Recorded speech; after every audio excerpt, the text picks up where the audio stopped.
another key concept that differentiates the Austrians from mainstream economists is their understanding of entrepreneurship.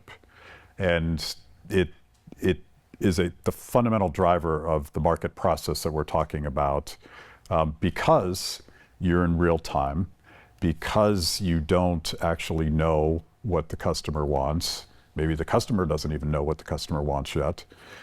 So there's this idea of entrepreneurship, which I think, you're talking about the Elon Musks of the world, but you're also talking about every single person making judgments. And my favorite quote from Human Action, I quote it all the time, Ludwig von Mises. And there's arguments within the Austrian School about just how far you want to go with this concept of entrepreneurship. But Mises, I think, gets it right, because he says that what differentiates the entrepreneur from everybody else is not your judgment of what happened yesterday.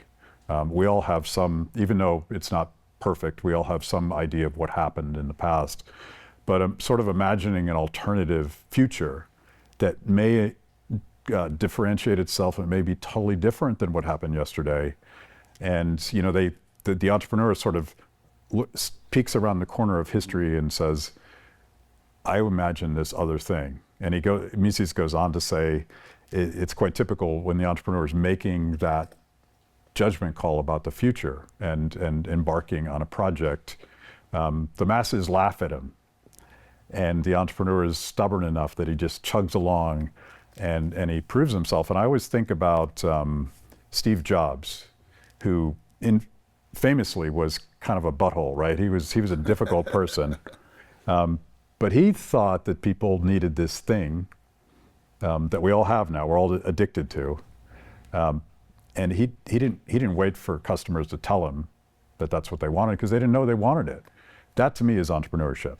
Absolutely. Entrepreneurs are visionaries, as you say, who try to see into the future and try to identify opportunities within the market. And many times they're going to fail more often than they succeed, because not only throwing in the uncertainty that is ubiquitous within our world, but also the fact that they are doing things which in some cases they're way ahead of their time, or they're just not going to work in this world. But it's been the entrepreneurs that, when we think about the standard of living that we enjoy today, it's all due to entrepreneurs. If not, if people weren't willing to take those risks and to identify and say, okay, this is a need, or this is something I think people are going to want, we would still be driving around in horses and buggies. And it's been the people who have been willing to, as you say, look around the corner of history and see where things can go, but also had the courage, in some cases the persistence and the stubbornness to stick with it, despite the fact that, as you said, people often laugh at them. And in many cases, the great entrepreneurs are the ones that end up getting the last laugh and end up changing the world.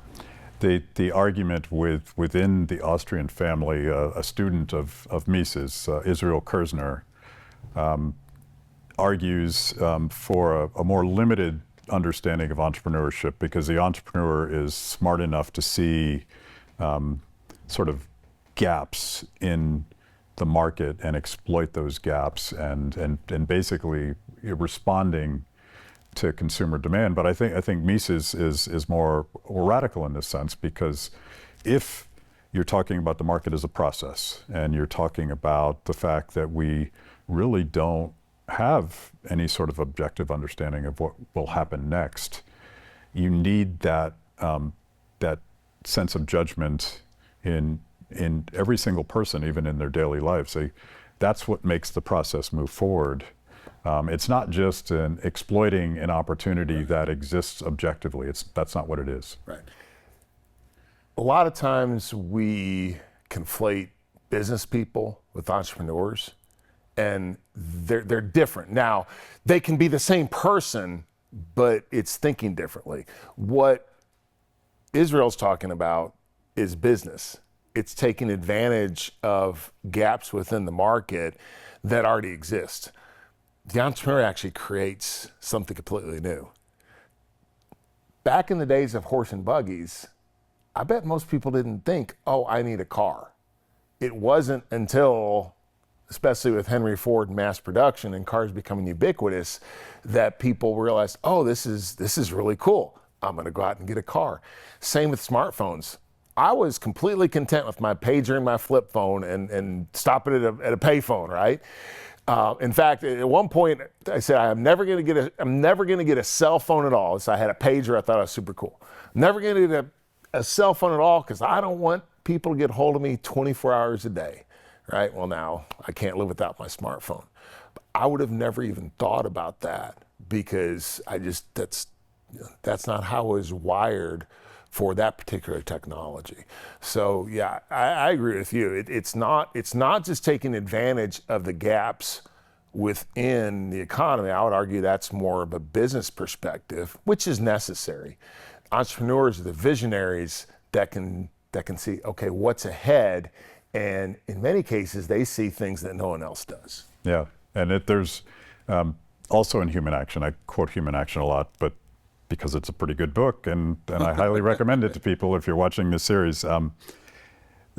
Mises talks about, and this is something that I think the so-called radical subjectivists within the Austrian School have glommed onto. Like there's, so much of human action isn't particularly even conscious. You're doing what you did yesterday because it worked. Right. And you're making assumptions about how things are going to be in the future because of that. So there's a lot of traditional institutional constraints, just sort of going through the motions because it's efficient, it's Right. rational behavior. But once in a while there's this creative spark, and creative in the most radical sense, like something that didn't exist before, and that changes the trajectory of history.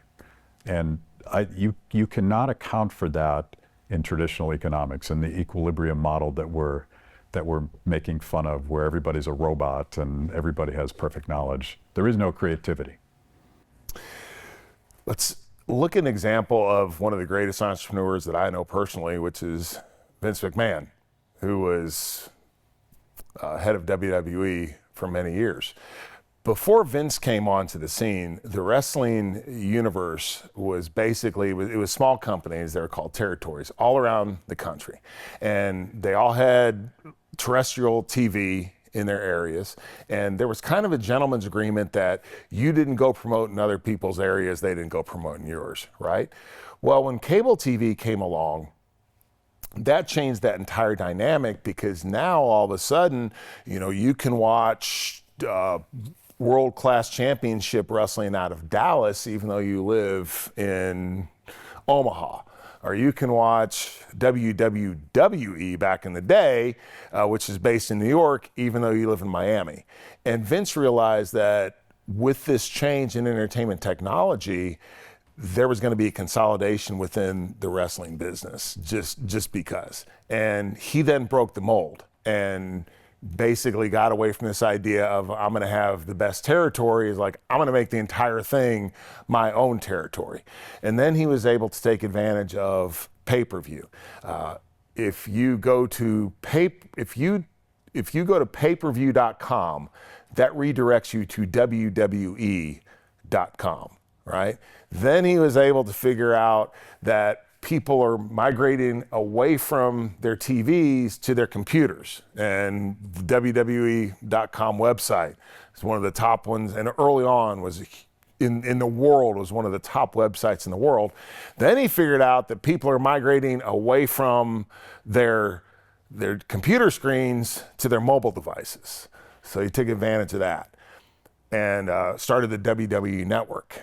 I was there when the WWE Network was formed.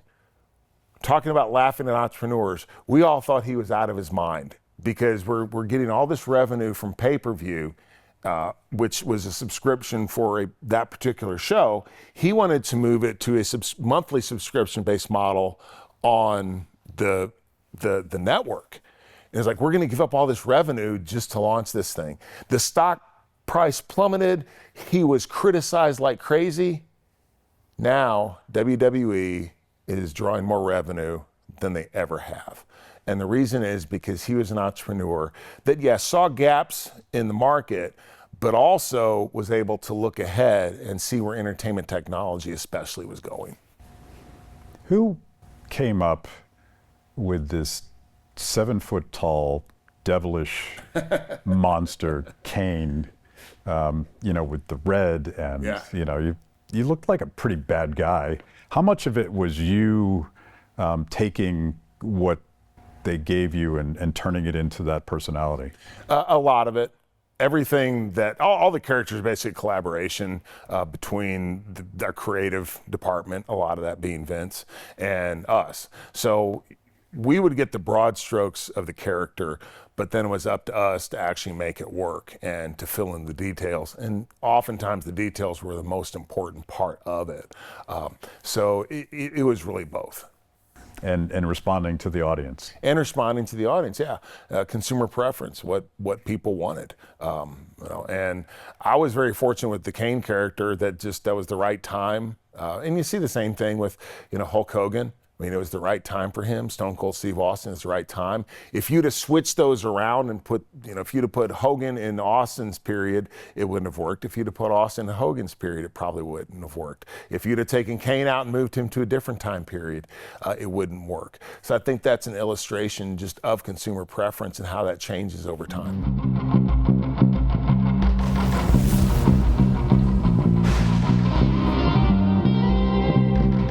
King can say, this is what money is, but if the people determine it's going to be something different, it's something different. And